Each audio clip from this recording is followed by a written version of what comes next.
I want you to take a second and really reconsider how you visualize the human genome. Right, because we're all sort of conditioned to picture it a certain way. Exactly. We picture this static, two-dimensional double helix just, floating in a void. But I want you to imagine the sheer biophysics of the reality here. You have 2 meters of DNA, right? And it's packed violently into a nucleus that is roughly 6 micrometers across. Which is, almost impossibly small. It is. It's this dense, kinetic, three-dimensional origami sculpture. It's constantly folding and unraveling, phase separating in real time, and it's all entirely dictated by what the cell is trying to accomplish in that exact millisecond. The spatial physics of that packing problem are just staggering. It isn't just about, cramming the material inside a boundary. It's about arranging it so that the molecular machinery can actively read the correct sequences without the entire 2-meter polymer just hopelessly tangling itself into a knot.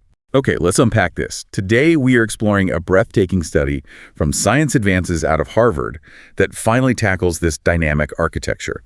They mapped out the cell type-specific 3D genome organization across the intact mouse brain. What's fascinating here is that scientists have finally managed to look at both the physical structure of the DNA and its activity simultaneously, and in completely intact brain tissue. Right. Our mission for this deep dive is to understand exactly how the physical 3D shape of your genome fundamentally controls gene expression. And crucially, how a structural collapse in this folding can lead to severe neurological disorders. It's a literal physical breakdown. Yeah, and before we dive in, I just want you, the listener, to remember that millions of your own brain cells are dynamically folding and unfolding their DNA right this second just to process the audio of this conversation. It's wild. It really is. Now, to actually capture this, the researchers had to solve a massive imaging problem. They used this advanced multiplexing tool called integrated RNA and DNA MERFISH. Okay, MERFISH, that's a mouthful. Break that down for us. Yeah, so MERFISH stands for multiplexed error-robust fluorescence in situ hybridization. Wow. Okay. Right, it's a lot. But historically, if we wanted to understand, say, single-cell transcriptomics, we'd use something called cRNA-seq. But that requires physically dissociating the tissue. You're basically grinding the cells up into a biological soup. Right, so you get the genetic data, but you completely lose the spatial context. You have no idea where the cell was or who it was communicating with. Exactly. The 3D orientation of the DNA inside it is just destroyed. Or, on the flip side, researchers would look at intact tissue, but they would use this chemical tissue clearing technique, right? Yes, tissue clearing. They basically wash away all the native lipids, the fats, to make the tissue transparent so light microscopes can see through it. But obviously, stripping out all the fats and proteins severely distorts that delicate microenvironment inside the nucleus. You're altering the native structure. Precisely. And that's why this Harvard team's approach is so revolutionary. They bypassed that entirely. They left the brain tissue, specifically the primary motor cortex, completely intact. So they preserve the actual spatial truth of the brain. Yes. But there's a catch. When you don't clear the tissue, your fluorescent signals are incredibly dim. Those little molecular glowing beacons attached to your target DNA and RNA, they get obscured by the dense native biology. Which means you need an amplification mechanism. They didn't just use standard fluorescent probes, right? They engineered these adapter probes. Right, the adapter probes are key. So my understanding is that the primary probe binds to the target DNA sequence, but it doesn't glow on its own. Instead, it acts as a docking station.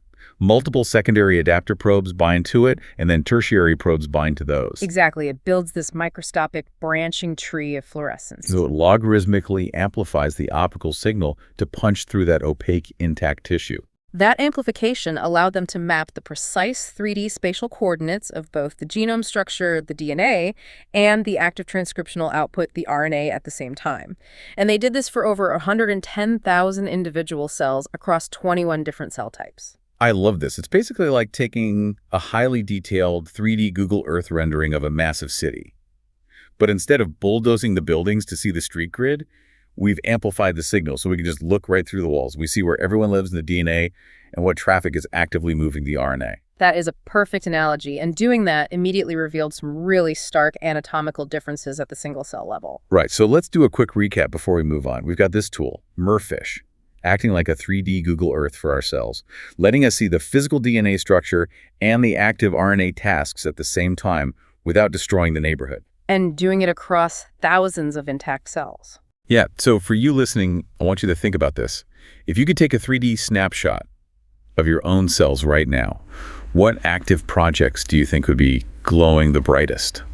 It's fun to think about. Anyway, moving on. The study found that the size of the nucleus isn't just standard across the board, is it? Not at all. The physical volume of the nucleus varies wildly depending on the functional class of the cell, essentially, its job. Right.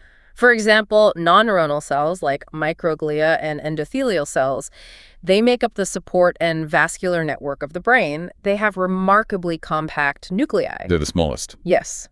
But as you move up the hierarchy of computational demand to things like inhibitory neurons, the nuclear volume expands. And then you get to the excitatory neurons, and the nuclei are absolutely massive. The study showed a threefold difference between the smallest non-neuronal cells and the largest excitatory neurons. It's a huge jump. But the granularity here is crazy. They compared two very specific subtypes of excitatory neurons, the L45IT, which are intratelencephalic neurons, and the L5ET, the extratelencephalic projecting neurons. And the ET neuron has a nucleus roughly 1.5 times larger than the IT neuron sitting right next door to it. And that structural discrepancy makes perfect physiological sense when you look at their metabolic burdens. What do you mean by that? Well, intratelencephalic neurons, the IT ones, mostly form local circuits just within the cortex, short distances. But the L5ET neurons, they project their axons all the way down the spinal cord. Oh, wow. Yeah, maintaining an axon of that colossal length requires an enormous continuous supply of structural proteins, ion channels, neurotransmitters, all of it. So the L5ET neuron is just manufacturing significantly more mRNA to keep up with that massive footprint, which implies this heavy correlation between the size of the nucleus and the total transcriptional activity of the cell. Exactly. The more actively you read the genome, the larger the nucleus. Okay, wait, I have to push back here. Is the nucleus bigger because it needs to read more DNA? Or is it reading more DNA because it just happens to be bigger? Like, what's the cause and effect here? Is the DNA forcefully unspooling and pushing the walls out? If we connect this to the bigger picture, it's an intricate biophysical feedback loop. It's driven largely by the sheer physical space required by the transcriptional machinery itself. Right, because transcription isn't just magic, it's physical molecules. Exactly. You need RNA polymerases, massive transcription factor complexes, the new RNA strands being built, they all take up physical space. When a cell like that L5ET massively upregulates its transcription, the local concentration of all these bulky molecules skyrockets. It's an overcrowding issue. Yeah, it creates actual osmotic pressure. The chromatin itself swells. So the nuclear lamina, the structural mesh surrounding the nucleus, it physically has to yield and expand to accommodate this localized crowding. Or else what? Or else the polymerases would literally jam up, they'd bump into each other, and transcription would just stall. So we are talking about literal microscopic traffic jams. Basically, yes. So if these excitatory neurons have massive, busy nuclei, completely swollen with molecular machinery, how on earth do they pack the DNA inside without it turning into a tangled mess? That brings us to the actual folding, the DNA origami. Right, and to quantify that folding, the researchers measured something called 1D to 3D scaling. Break that down. What does that mean? So they looked at the linear one-dimensional genetic distance between 2 points on the DNA strand. Say, how many millions of base pairs separate point A and point B if you stretch the DNA out in a straight line. Okay. And then they calculated how that linear measurement translates to actual 3D spatial distance inside the folded, crumpled-up nucleus. Ah, got it. So in non-neuronal cells, they pack their genome according to a very predictable mathematical framework known as a power law. Which is kind of like a standard ball of yarn, right? It packs densely and uniformly, just efficiently compressing everything. Yes. But neurons entirely abandon that uniform power law. Because they're rebels. Exactly. The scaling curve for neurons shows this sharp, distinct bend right at the 10 megabase mark. 10 megabases, so 10 million base pairs. Right. For genetic sequences that are less than 10 megabases apart on the linear strain, neurons actually pack the DNA much more loosely than the support cells do. But for distances greater than 10 megabases, neurons pack the genome remarkably tighter. It's such a specific signature. Why do they do that? The biological imperative behind that bend relates to how neurons regulate their complex synaptic genes. A lot of the genes critical for neuronal firing are governed by regulatory elements enhancers that are located millions of base pairs away on the linear DNA. So to turn those genes on, the neuron has to physically fold the DNA back on itself.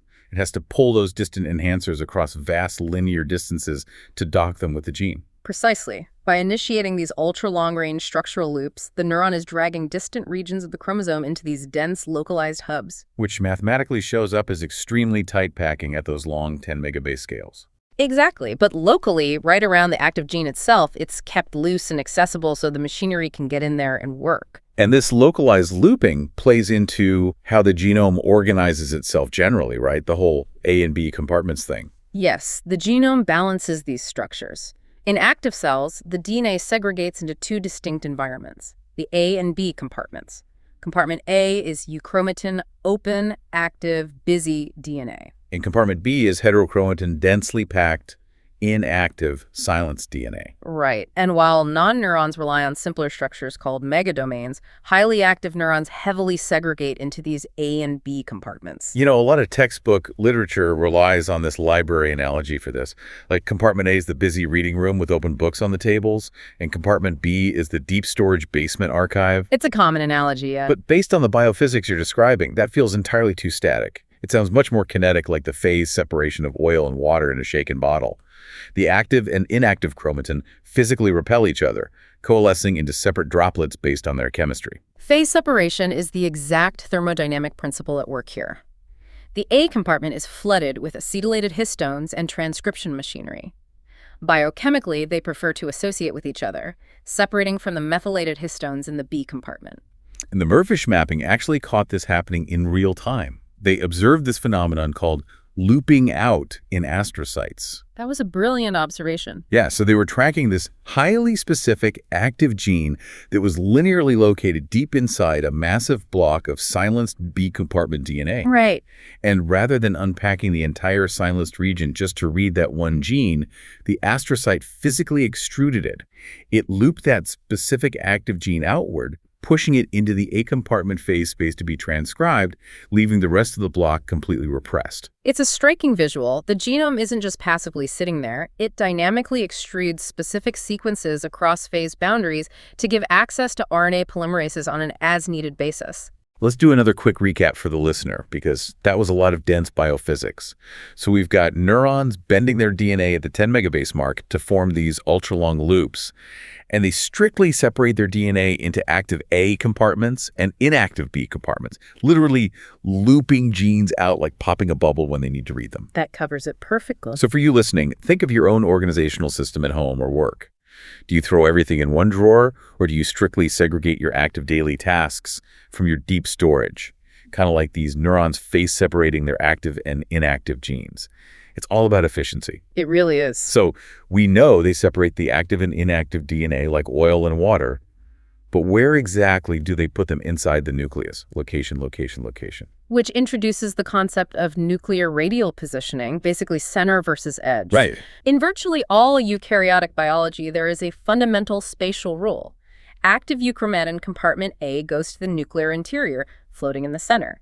And repressive heterochromatin compartment B is pushed out and tethered to the nuclear envelope at the very periphery. Because the edge of the nucleus is heavily fortified by the nuclear lamina, right? It creates this intensely repressive biochemical exclusion zone. Exactly. Active stuff in the middle, inactive stuff on the edge. That's the universal biological law. But the Murphish study reveals that neurons are rebels again. They actively intermix their euchromatin and heterochromatin right at the periphery. So what does this all mean? Why do neurons break this universal rule of keeping the active stuff safely in the center? You're saying they have massive clusters of highly active compartment A genes shoved right up against the dead zone of the nuclear envelope. Yes, sitting side by side with silenced compartment B regions. And the mechanistic rationale for this lies in the extreme nature of neuronal genes themselves. Okay, tell me more. Neurons express genes for synaptic transmission and neural plasticity, genes like neurexin or neuroligin. And these genes are staggeringly long. Some span over 1 million base pairs. Wow, 1 million. Yeah. Transcribing a single molecule of mRNA from a gene of that magnitude can take RNA polymerase several hours to complete. Several hours for one molecule. So these ultra-long genes are just tethering massive swarms of RNA polymerases, transcription factors, and splicing machinery in one spot for hours at a time. Precisely. The local concentration of all that active molecular machinery is incredibly dense. It essentially forms its own robust, localized, phase-separated droplet. Ah, I see. So the biochemical gravity of that active transcription hub is just so powerful that it overrides the native repressive signals of the edge. Exactly. These megagenes don't have to migrate to the hospitable center of the nucleus to be read.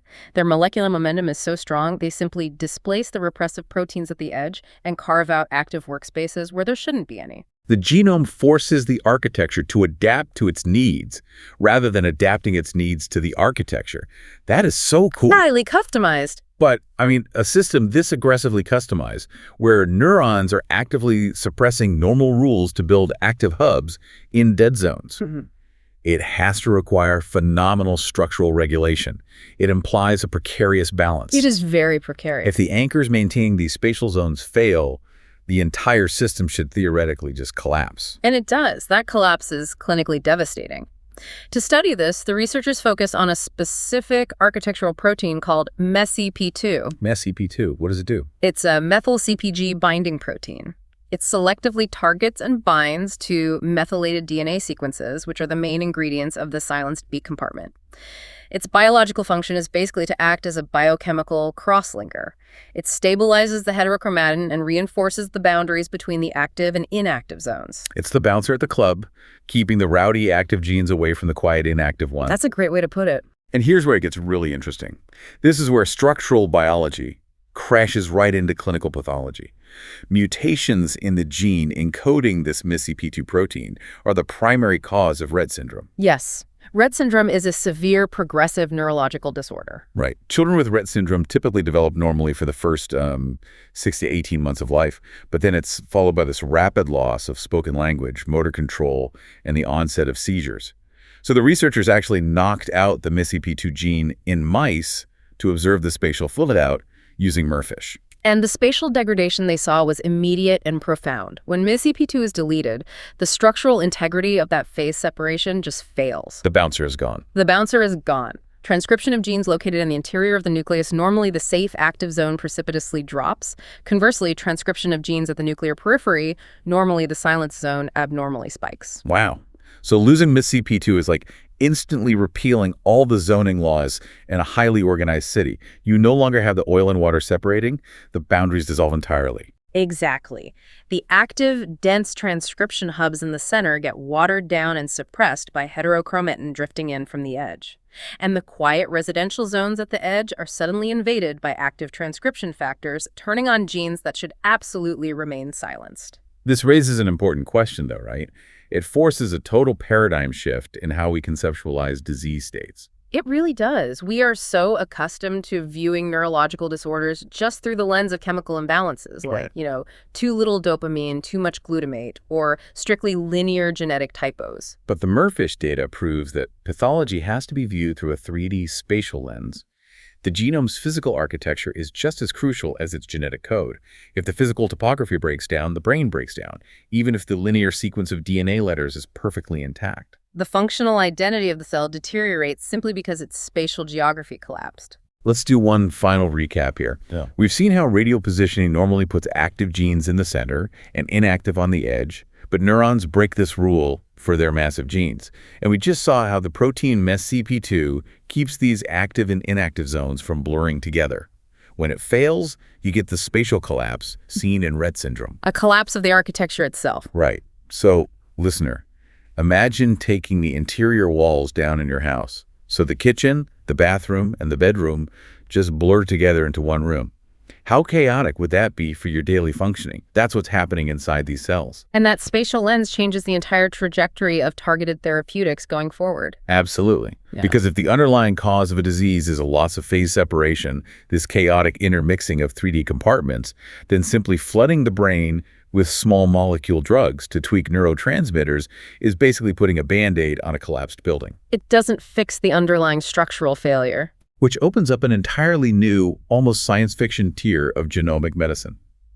If conditions like Rett syndrome are driven by the structural misfolding of these compartments, it implies the future of therapeutics won't just be biochemical, it'll be architectural. We could eventually engineer targeted spatial therapies. Yeah, utilizing CRISPR-based platforms not to edit the genetic letters, but to act as, like, cellular tweezers, synthetically tethering runaway chromatin loops back to the lamina, or artificially reinforcing those phase separation boundaries. We could literally, physically refold the genome back into its correct operational shape. And engineering synthetic architectural proteins to rescue that compartment segregation is rapidly becoming a viable theoretical pathway.